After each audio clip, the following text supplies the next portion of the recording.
Welcome back, everybody, to the Mid Podcast, your favorite podcast.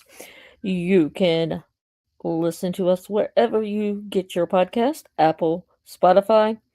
You can also like and subscribe to the podcast. Hit that bell for notifications so you know when we go live.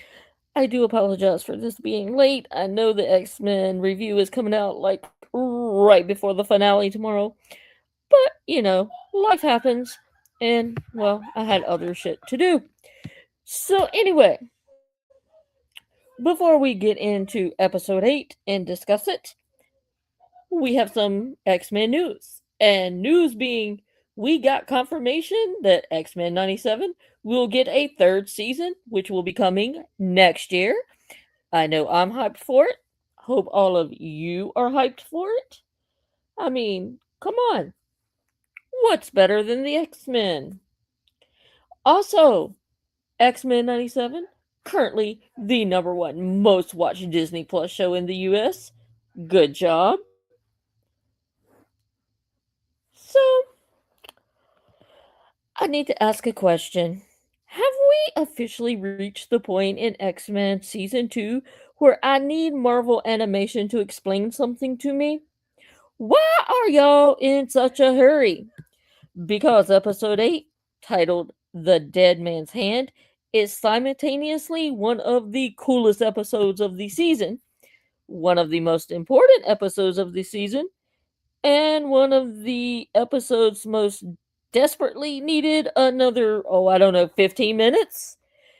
Wasn't because Gambit is back, not flashback Gambit, not dream sequence Gambit, not Rogue staring sadly at something that reminds her of Gambit. Remy LeBeau is back, except I have one tiny problem. Apocalypse is basically squatting in the man's soul. Somehow, that is not even the craziest thing that happened on this episode. We have the Thieves Guild, the Assassins Guild, Belladonna, Apocalypse himself, Professor X engaging in another one of those psychic battles where Professor X apparently decides, you know what would make telepathy better? Medieval cosplay. Not saying that that's not a bad thing because I love medieval stuff, but in X Men, we'll have to see how that works out. We have Rogue trying to reach the man she loves. We have Gambit operating on a completely different power level now. Talk about power trip. We have Cable once again arriving with emotional energy of a man whose family has been ruining his week for several thousand years. And we have Nightcrawler. Ladies and gentlemen, yes, Kurt chose violence. Not metaphorical violence, not I shall pray for your soul violence. Oh, no. Nightcrawler started teleporting around that battlefield, handing out two-piece combos like somebody had accidentally activated a cheat code. And underneath all of that action is something much more interesting, because I don't think the dead man's hand is really about Gambit's resurrection. I think it's about identity. Who owns Remy LeBeau now? Does Apocalypse? Does Rogue's memory of him? Does his past with the guilds? Does Professor X's idea of what an X-Man should be? Or does Remy still belong to himself? And that question becomes incredibly important heading into the season finale. So today, I'm going to do something a little bit different. And I'm not simply walking through the episode from beginning to end. Instead, I'm going to break this thing apart. What worked, what didn't, the Easter eggs, comic book references, moments that look like throwaway scenes but absolutely were not, what Rogue may have accidentally become, why the episode title is much smarter than it initially appears, why Apocalypse's plan might be far more personal than we think, why Professor X sequence could potentially be planting seeds for something enormous, and why I think everybody needs to pay very close attention to what happens to Gambit after the apparent victory. Because I don't think Remy is fixed. I think the X-Men may have simply gotten him back, and those are two very different things. So, let's get into it and talk about it. Alright, the title, The Dead Man's Hand. That's our first Easter egg. Marvel wasn't being subtle here. Traditionally, the Dead Man's Hand refers to a Pokemon associated with two black aces and two black eights. And obviously, once you combine cards, death, and X Men, there is one Cajun mutant standing at the front of that line Gambit. But here's what I love the title doesn't merely predict Gambit's return, the episode actually plays with the imagery directly. That means the title becomes almost a mission statement for Remy, because what is a poker hand? It is what you've been dealt. You don't necessarily control the cards, you control what you do with them. And that has basically been Gambit's entire life. He didn't choose the circumstances surrounding his childhood. He didn't choose all the expectations surrounding the Thieves Guild. He didn't choose the tragedy of Genosha. He certainly didn't choose Apocalypse resurrecting him. But Remy has always been defined by what he does with the hand he gets dealt. And now, he's literally the dead man holding the cards. That's good writing. Maybe not perfectly paced writing, but we'll get to that. But thematically, that's some good stuff. So, Gambit's return isn't the only story you thought it was. So, let's get into the big one. Okay, we have been waiting for this since the season 1 finale.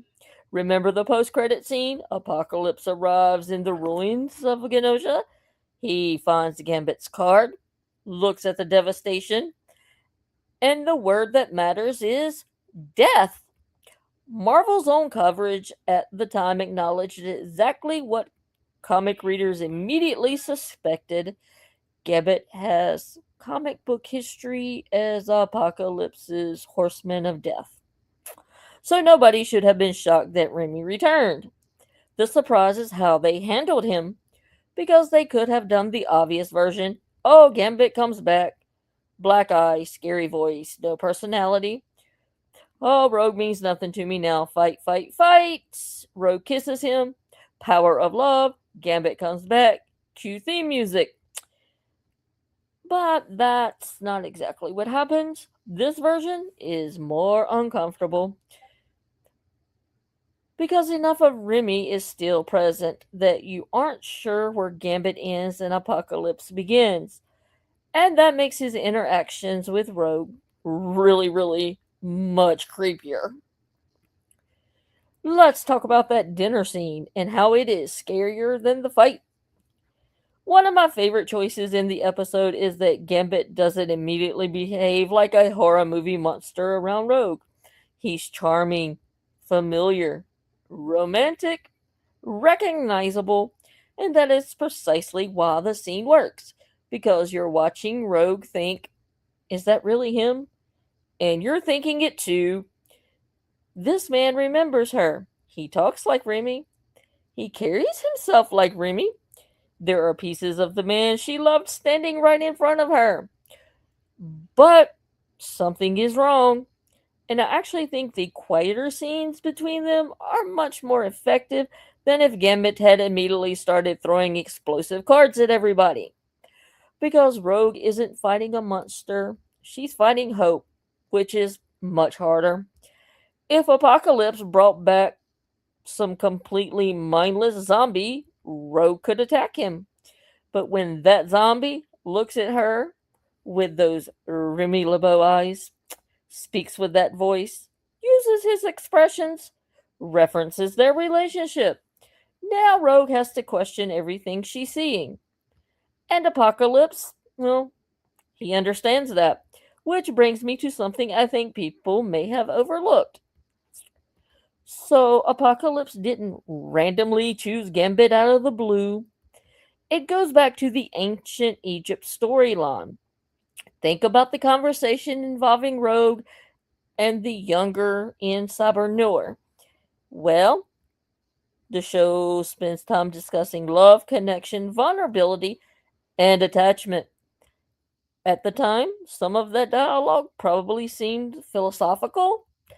Episode 8 makes it practical because Apocalypse has had thousands of years to understand what Rogue revealed about herself. And what does he eventually do? He resurrects the person capable of hurting her emotionally more than almost anyone else. That changes how I read the entire Gambit resurrection. Apocalypse didn't merely think, powerful mutant, I'll make him death. Nope, he potentially understood, Remy LeBeau is Rogue's weakness. Remember Apocalypse worldview? Survival, strength, evolution, attachment is weakness, love is weakness, emotion makes you vulnerable. Kind of sounds like Star Wars with the Sith and Jedi. Funny how they parallel. Well, Professor X believes connections give people strength. Apocalypse believes connection creates pressure points. So, what does Apocalypse do? He turns love into a weapon. That is much more interesting, Apocalypse. He's not merely giant blue Darwin shouting about survival. He's learning his enemies. And Rogue inadvertently taught him where to stick the knife. That ancient conversation didn't disappear. It became episode 8. So, Gambit's death is absurdly powerful. So, let's discuss the fact that Gambit comes back apparently having discovering the premium subscription version of Mutation. Because Remy is a problem in this episode. Gambit's normal ability is already dangerous. He converts potential energy and objects into kinetic energy. I'm not giving a science lesson here, so if you need to know the difference, you can Google it. Hence, playing card, charge card, throw card, boom. Seems simple, seems stylish. And we all know extremely Gambit. But comic readers know Remy's powers have historically gone considerably beyond throwing just explosive playing cards. And becoming Apocalypse's Horseman of Death enhances him even further. Marvel's own character history notes that the comic book death, Gambit, well, he kind of gained additional abilities, including destructive energy, capable of affecting organic matter, and the ability to corrupt other people. Suddenly, episode 8 kind of makes much more sense. This isn't Gambit plus evil costume. This is Gambit with limits removed. Well, distinction matters. I desperately hope the show doesn't simply erase all of these abilities once Remy is fully restored. Because one fascinating direction for season 3 would be Gambit realizing I can still do all these things. Now imagine the psychological consequences. You died saving mutants. You were resurrected by one of MutantCon's greatest monsters. Your body was modified. Your abilities changed. And now every time you use those abilities, you're reminded of what Apocalypse did to you. That sounds like a good X-Men story, if you ask me. Alrighty, let's talk about New Orleans. The guilds are not random fan service. Because if you're mainly familiar with Gambit through the animated shows, you might look at the Thieves Guild and the Assassins Guild and think, oh yeah, Gambit's weird Louisiana relatives. No, These organizations are fundamental to Remy's identity. In the comics, Remy was raised within the Thieves Guild and ultimately became an important figure and eventually leader within that world.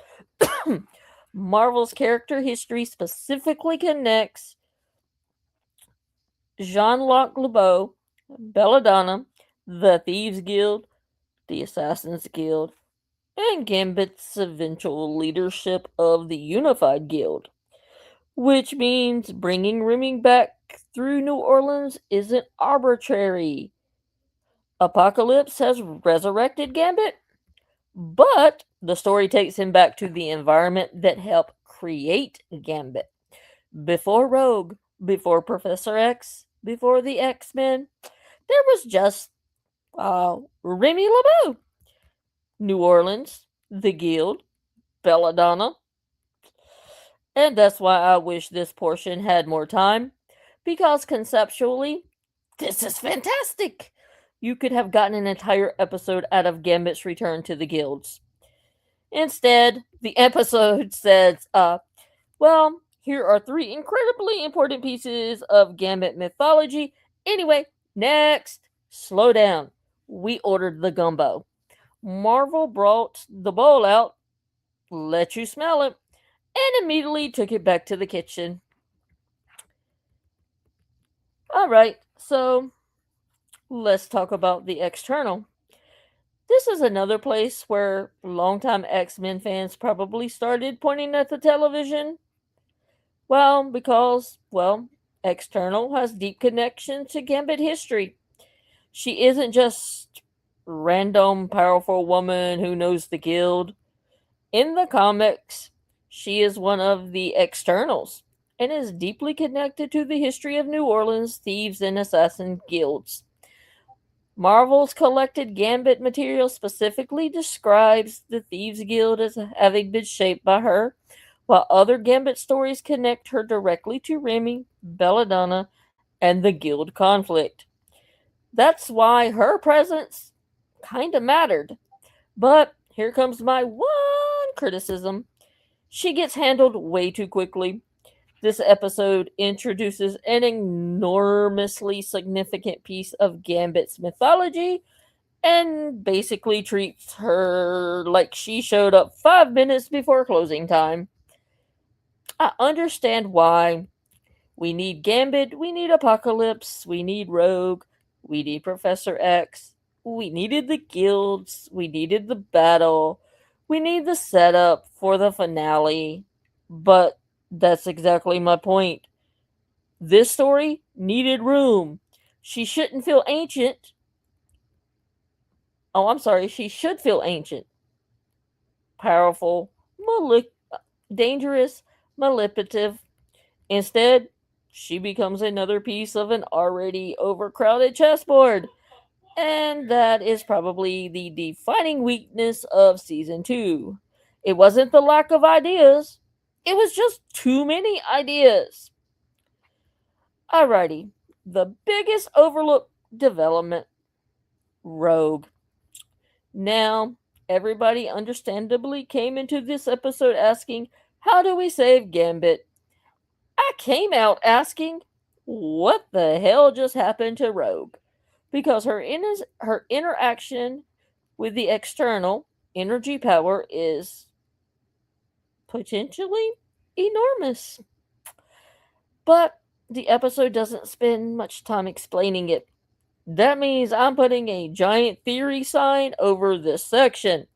We don't know yet exactly what the finale will establish, but the episode clearly wants us paying attention to Rogue's power state.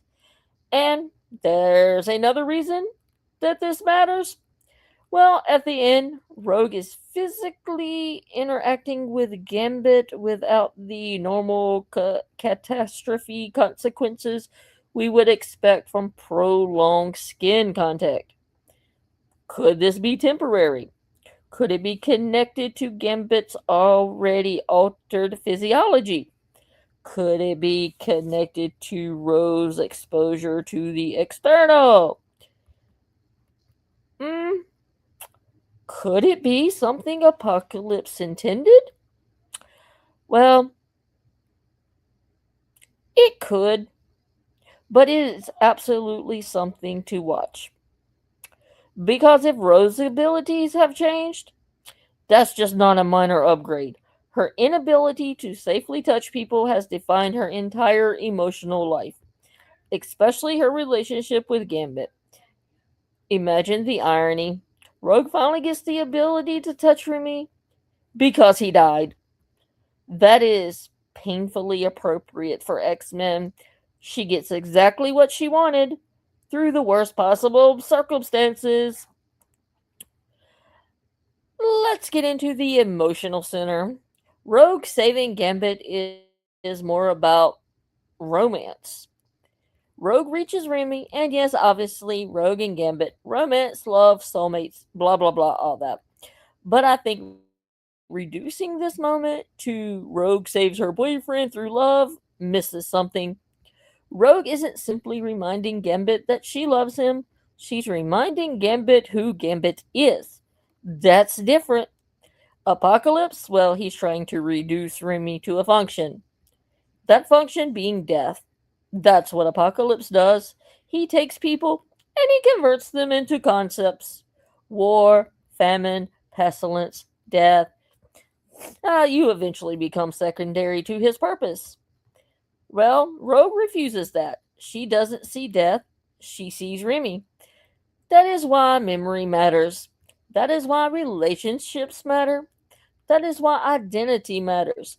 And it directly challenges Apocalypse's philosophy. Apocalypse says your usefulness determines your identity. And Rogue says, oh nope. The people who love you, remember who you were before someone or somebody else decided what you should become.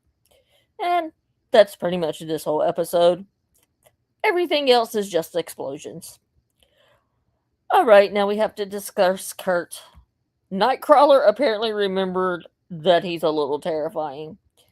Because somebody in the animation department apparently woke up and said, what if Nightcrawler stopped being polite? I'm here for, a little more terrifying Nightcrawler. I would like to thank that person in the creative room for this. Because a possessed, aggressive Nightcrawler, well, yeah, he's kind of horrifying. We are accustomed to Kurt as being compassionate, religious, gentle, funny, warm. But think about his powers objectively. The man can disappear from your field of vision and then just reappear right behind you, hit you, disappear again, appear above you, hit somebody else, disappear, and then he appears 10 feet away. Repeat this until everybody in the room is reconsidering their career choices. The first person style teleporting sequence is one of the best action ideas of this episode. And yes, there is absolutely an X2 X-Men United vibe here. Remember Nightcrawler's White House attack? Teleport, attack, teleport, attack. No opportunity for the opponent to establish a position. Episode 8 reminds us how frightening that power actually is when Kurt isn't restraining himself. This episode discussion after release was filled with viewers making exactly that same observation. Without the normal compassion holding him back, Nightcrawler became terrifyingly efficient, which leads to an important character observation. So, Nightcrawler's mortality is part of his power set? No, not literally, but practically. Nightcrawler is constantly choosing not to be this dangerous. That's something superhero stories don't discuss enough. Some heroes aren't weak, they're just careful. Kurt isn't discovering new powers here. We're discovering how much he normally restrains the powers he already has. Well, now let's talk about Professor X and how he enters Remy's mind. Well, Professor X decides to handle the problem the only way Professor X knows how, and that is to get into somebody's head. Because apparently, consent forms have never reached Westchester County. But visually, I really like the psychic confrontation because Professor X's mental battles have always operated through symbolism. Physical rules don't matter, psychological rules do, which explains why Professor X can essentially manifest himself as this armored psychic warrior. It's ridiculous. It's comic book ridiculous, which means I love it. But there's something else happening here. Professor X doesn't simply find Gambit, he discovers that Apocalypse remains inside him. And that is the part everyone needs to remember heading into episode 9, the finale. The X-Men have not necessarily defeated Apocalypse. They may have just changed the battlefield. Apocalypse isn't standing outside the mansion announcing his presence anymore. He is potentially inside Remy. And that is worse.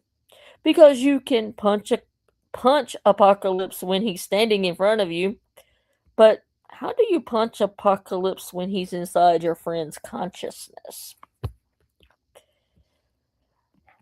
Well, I do have a conspiracy theory. Is the show quietly teasing Onslaught? I'm not saying this is definitely happening. Repeat, I'm not saying Onslaught is confirmed. But Professor X entering Gambit's mind and battling an external consciousness should make longtime X-Men readers slightly nervous because psychic contamination involving Professor X is not exactly an unexplored concept. Comic fans know where Professor X psyche becoming entangled with another powerful consciousness can eventually lead. Onslaught. Now, traditionally, Onslaught emerges from the psychic fallout involving Professor X and Magneto, so this is not a one-to-one adaptation. But X-Men 97 rarely does one-to-one adaptations. They sort of make it a remix. And Magneto has already been enormously important to Xavier psychologically. So when you start putting Professor X into increasingly dangerous psychic spaces, you keep emphasizing minds, identity, and psychic contamination. So I'm kind of watching Professor X carefully.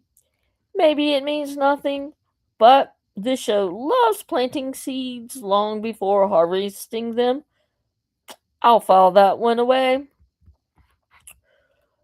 Alrighty, we have a little tiny Easter egg, the XM-266 Easter egg. So pay attention to the equipment monitoring Gambit. The designation XM-266. That number is almost certainly not random. Uncanny X-Men number 266 is famously Gambit's first full comic book appearance. That issue was written by Charles Claremont, and it helped introduce Remy LeBeau to the X-Men mythology. So putting 266 on the equipment associated with his rebirth is basically the show saying, "Welcome back, Gambit." Fans spotted the reference almost immediately after the episode aired. This is exactly the kind of Easter egg I love. It doesn't interrupt the story. Nobody turns toward the camera and says, "Professor, that machine reads 266. It's just there. If you know, you know. Okay, so if you watched the old X-Men animation, you've heard of Belladonna. And is she more important than the episode has time to explain? Because Belladonna showing up isn't simply, "Hey, I'm a character for Gambit's past." Belladonna represents a version of Remy's life that existed before Professor X, before the X-Men, before Rogue. She and Gambit have an extensive comic history tied directly into the Guild conflict. And this creates an interesting triangle that has nothing to do with cheap romance. Belladonna represents who Remy was. Rogue represents who he chose to become. Apocalypse represents what somebody else wants him to become. That's why all three worlds colliding in New Orleans works. Gambit is literally surrounded by competing identities: thief, lover, X-Men, horseman, son, guild leader, weapon, and Remy himself. And underneath all of them is the question: which one is actually him? The answer, of course, well, all of them. That's why Gambit has always been such an interesting X-Men. Well, now let's talk about our favorite orphan child, Cable. Cable has become the family's exhausted adult child now. Because I laugh every time Nathan arrives and everybody immediately realizes, oh great, time traveling problems. Cable has basically become the Summers family emergency notification system. Nathan shows up, something horrible is about to happen, and I love the little character comedies surrounding his frustration, especially when he is prevented from simply solving every problem by shooting at it, which is basically Cable's philosophy. So, we consider enormous gun. Scott, no. Jean, no. Professor X, no.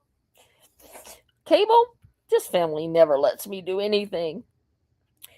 And the relationship between Scott, Jean, and adult Nathan continues to be one of the stranger emotional successes of the season. Because technically, this is their son, but he's older than they are. Welcome to the X-Men. Okay, another possible Easter egg: Havoc. There is also a tiny piece of dialogue that some fans are already side-eyeing. Cable uses the phrase Uncle Sam. Normally, nothing. Common expression. Move along. Well, except for this is X-Men. And Cable's family tree looks like somebody dropped spaghetti on a genealogical chart. So, Alex Summers, Havoc, happens to be Scott's brother, meaning Havoc is Cable's uncle. So was Uncle Sam just dialogue? Probably. Could the writers also be having a little fun with the word uncle around Nathan? Absolutely. I wouldn't call that confirmed foreshadowing, but it's exactly the kind of cheeky dialogue this show likes. So keep Havoc in mind. Alrighty, something you may have missed, or maybe you saw it and immediately rewound the episode like, wait, what?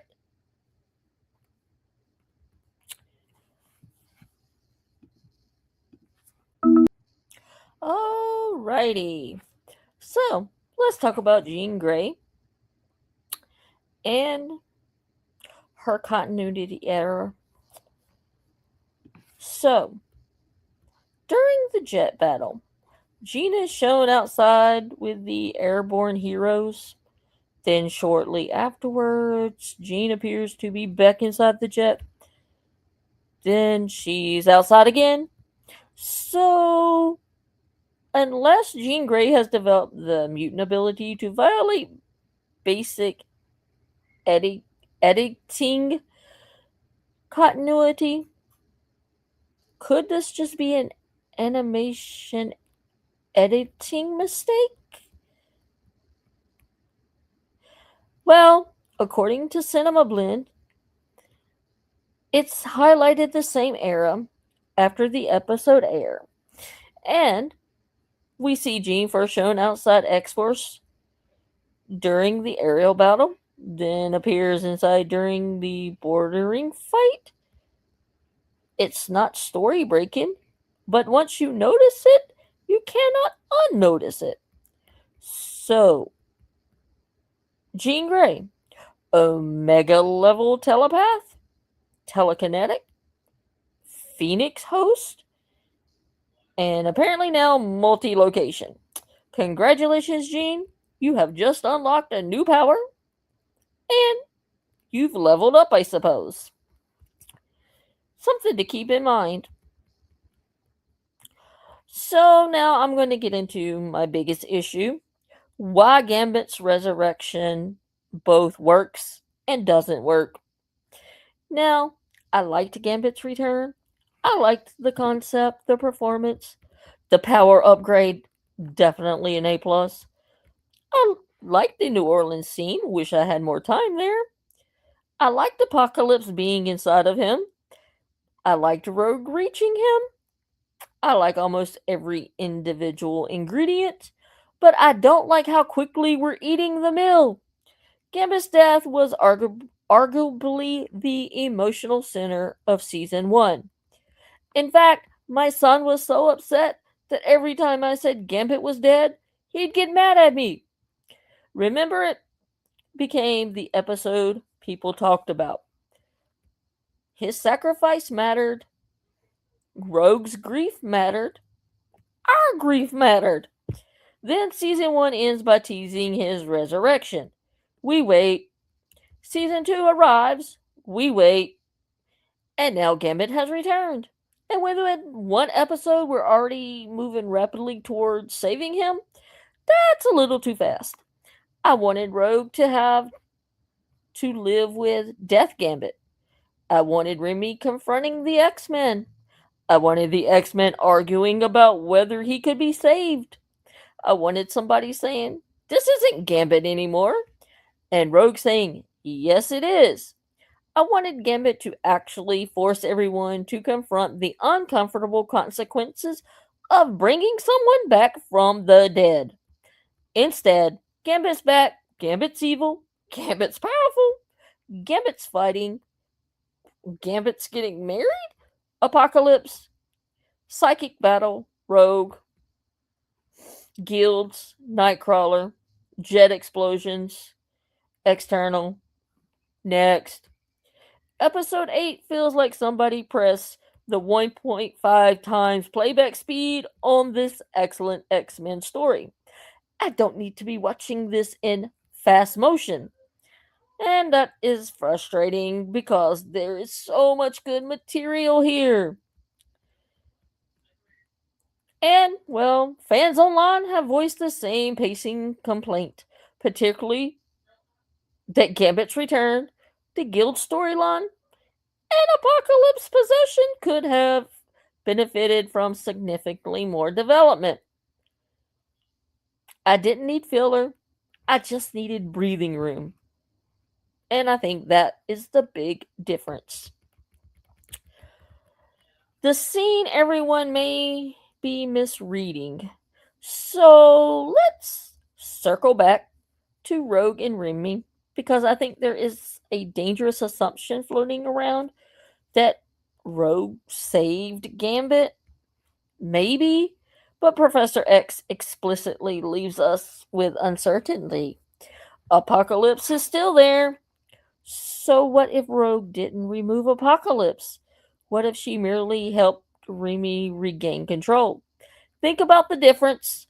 Version 1. Apocalypse is expelled. Gambit is cured. Happy ending. Yay. Version 2. Remy is back in control. But Apocalypse remains inside him. Now Remy has a passenger.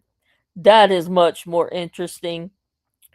And because episode 9, the finale, could turn Gambit into a psychic battleground, every emotional weakness, every insecurity, regret, the memory of Genosha, doubts about Rogue, resentment toward Professor X, Apocalypse, well, now he has access to all of it. And Apocalypse doesn't need to overpower Gambit physically. He just needs Remy to surrender psychologically. So there's another little moment I think deserves some attention, and that is Gambit's comment about Genosha matters.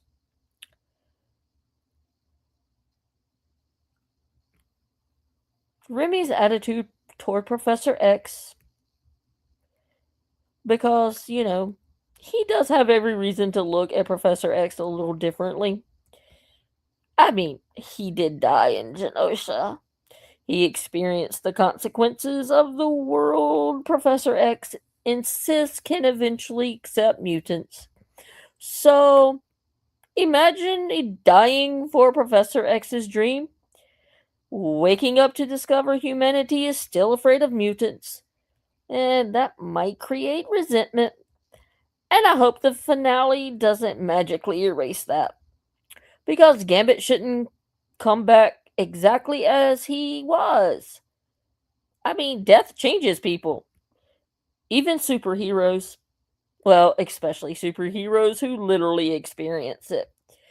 The most interesting Gambit going forward isn't Season 1 Gambit restored to factory settings. It is Remy who remembers dying, a Remy who remembers Apocalypse, a Remy who remembers what it feels like to become death, a Remy whose powers may have changed, a Remy whose relationship with Rogue may have changed, and a Remy who isn't sure Professor X's dream is worth dying for twice. And, well, that could be the richest characters in Season 3. Okay, I have another angle. Apocalypse constantly talks about survival of the fittest. But what does Apocalypse himself constantly do? Yeah, homeboy, you avoid death. You transfer, you manipulate, you transfer, you use other bodies, you use technology, you create horsemen. And I don't mean the four horsemen in the wrestling world. You find loopholes like every business company in the world, avoiding taxes.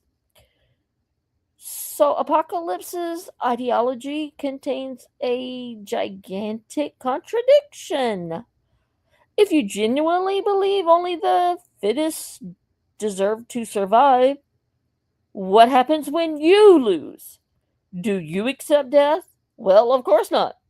Apocalypse bends every rule necessary to continue existing, which means his philosophy isn't really survival of the fittest, it's survival of Apocalypse.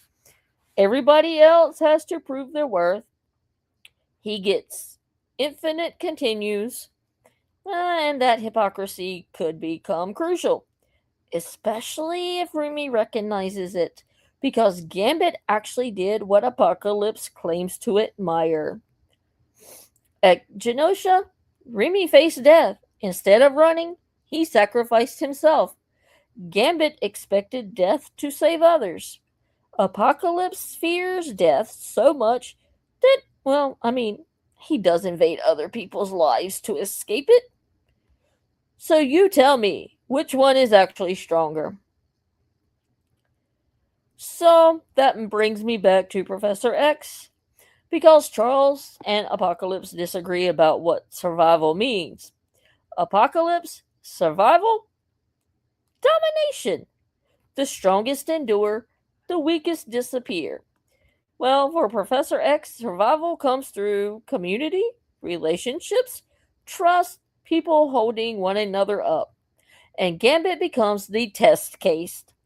Apocalypse physically resurrects Remy, but Rogue emotionally resurrects him. So think about that. Apocalypse restored the body, Rogue restored the identity. One gives Gambit life, the other reminds him why life matters. Well, that is philosophical battle underneath the superhero battle. And that is why Rogue reaching him matters more than simply defeating Death Gambit. Alrighty. Nightcrawler is the perfect contrast. So, if we think about Nightcrawler in this context, Kurt's possesses an ability that could make him terrifying, but he always chooses compassion. Gambit, well, he kind of possesses destructive power, yet he died saving people. Rogue possesses an ability that can literally steal people's identity. yet she desperately wants human connection. Professor X possesses the ability to enter minds, yet his entire philosophy depends upon respecting individuality. Hmm. The X-Men are constantly defined by choosing not to become the worst possible version of their abilities. So, Apocalypse looks at power and asks, "What can you conquer?" The X-Men ask, "What can you protect?" And that is where the ideological divide comes in. Alrighty. What the episode didn't say about Rogue, and I want everyone watching episode 9 to pay close attention to Rogue. Not just Gambit, Rogue may now be one of the most dangerous pieces on our chessboard.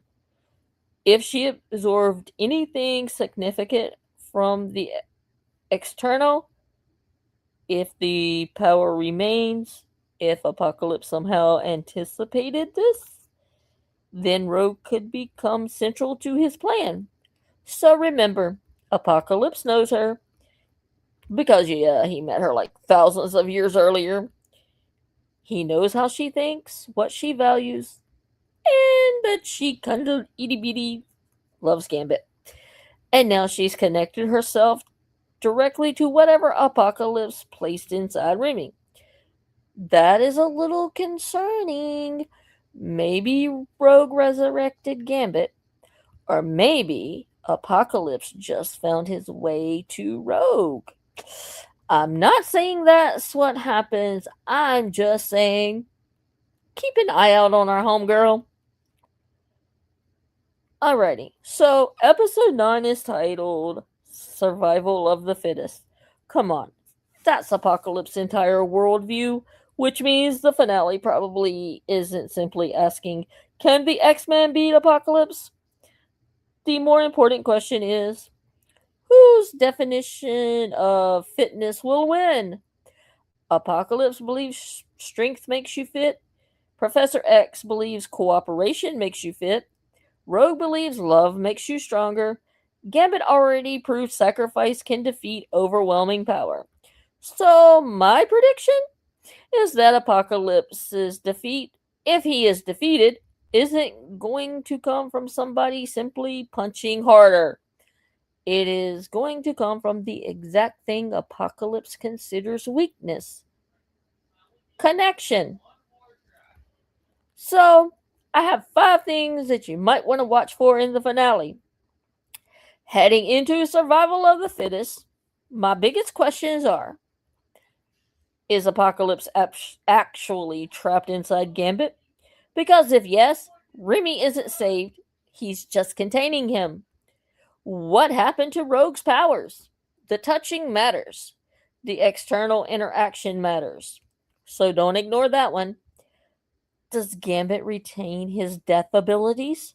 Because if he does, Remy, well, may have become one of the most dangerous members of the team. What does Professor X bring back from that psychic encounter? Don't automatically assume Gambit is the only person who could be affected by a psychic battle involving Apocalypse. And who is actually the final weapon against Apocalypse? My money is not necessarily on Professor X.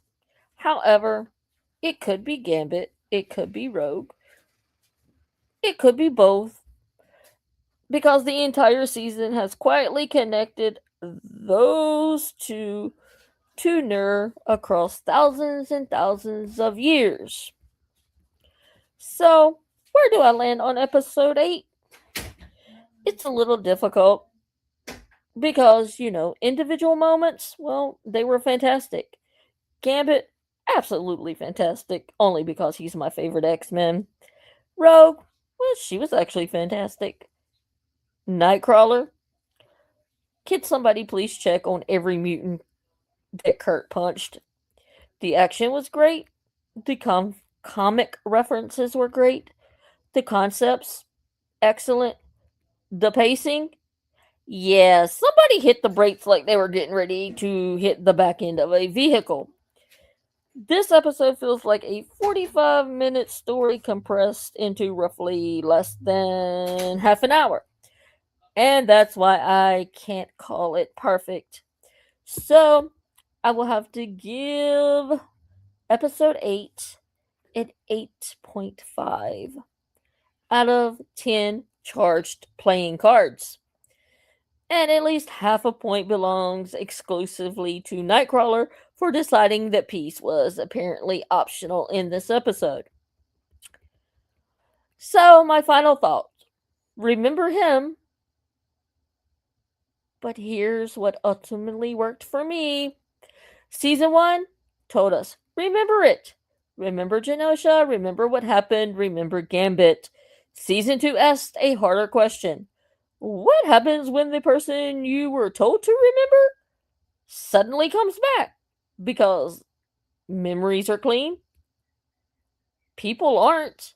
Rogue has spent all this time mourning the Gambit who died heroically.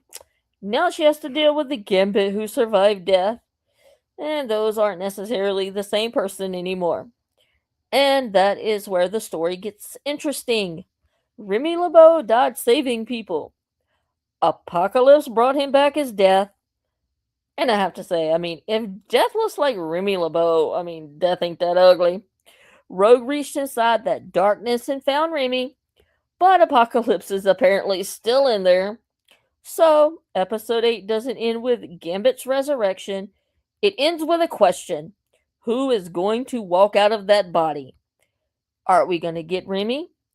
Are we going to get Death? Are we going to get Apocalypse? Or will we get a combination of all three? And if Gambit comes out with this Apocalypse upgrades in his own consciousness, and Rogue potentially carrying external power, Apocalypse may have accidentally created the two mutants capable of destroying him, which would be beautifully ironic. The man obsessed with survival, defeated by the dead man he refused to leave dead, and that is one hell of a hand to play. And I am ready for the finale. But Marvel, please, and I am begging you, let the scenes breathe. We have one episode left. Survival of the Fittest.